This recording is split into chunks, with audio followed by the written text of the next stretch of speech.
There is word from the Pentagon tonight that Russian forces have completely pulled out from the areas around the Ukrainian capital of Kyiv and the pulverized northern city of Chernihiv.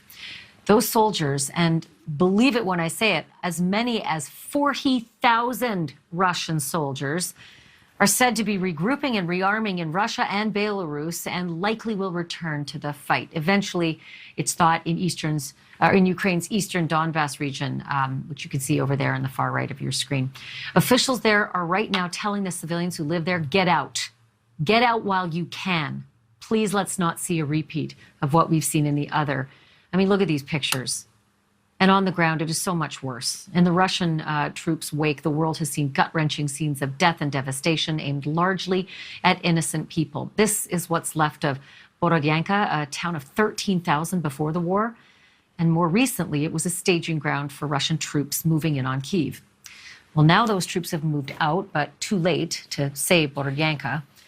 The city of Bucha, also on Kyiv's outskirts, is literally strewn with body bags and bodies awaiting bags.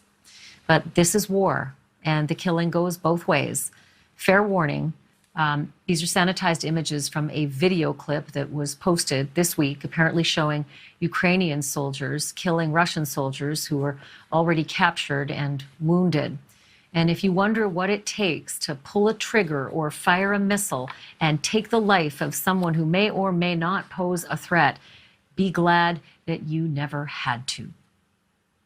We actually had a board in our COC. We kept a kill count. We made a decision that not only are we going to shoot first, but we're going to do so without fear of repercussion. That's how the military's built. You obey orders. That is from a sobering new docuseries produced for the streaming platform Vet TV. It's called Let's Talk About War. And the war in this case was Afghanistan. Nick Betts is the producer and director, and he's also a former Army sniper.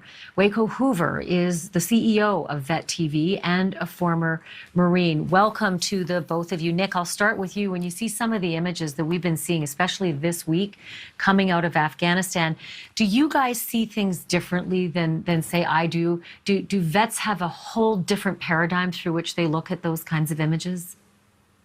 Yeah, absolutely. I think that, those feelings are inevitable. And after, 20 years of combat and, losing, that conflict and now seeing somebody else go through the same tragedies that we had to go through, it's gut-wrenching, knowing that this is just incredibly unprovoked and unwarranted. It's pretty sad watching this.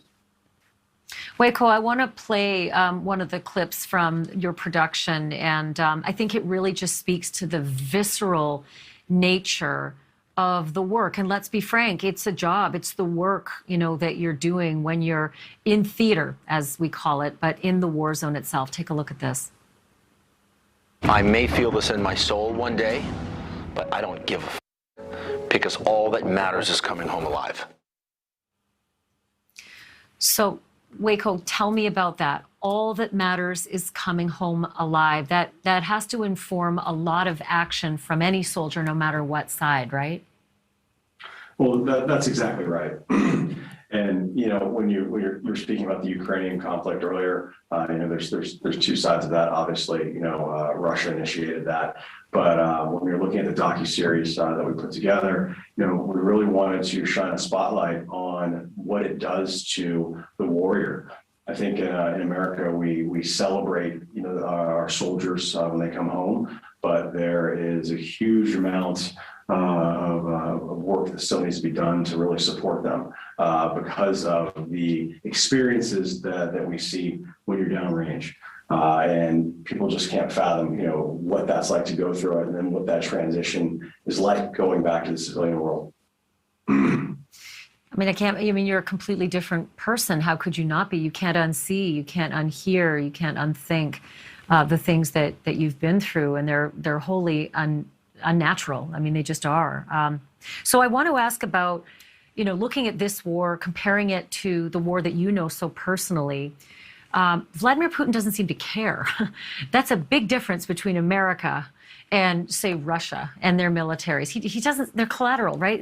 They're expendable. The soldiers, they weren't even told the truth. And that's not to say that our country hasn't had that same folly, but do you sometimes wonder about these Russian soldiers? And it's hard to feel for them given what we're seeing left behind in their wake. But at the same time, many of them had reported being starved and freezing and being, led into a slaughter they knew nothing about. They thought they were in training. It's a really difficult situation when you think about it from both sides. And it's warfare. It's ugly and it's disgusting. It's nasty, and that's the nature of it. And when you look at like you said, the Russians who were misled about what they were going into, you have to feel for some of them. But at the same time, for the Ukrainians, they're protecting their country. They're fighting for their families, for their lives. It would be no different than us fighting for our home here in America if a similar situation were to happen. And so, it's a really dark thing to look at. But the only way to get through it is to you're going to take care of your family and your friends and your country.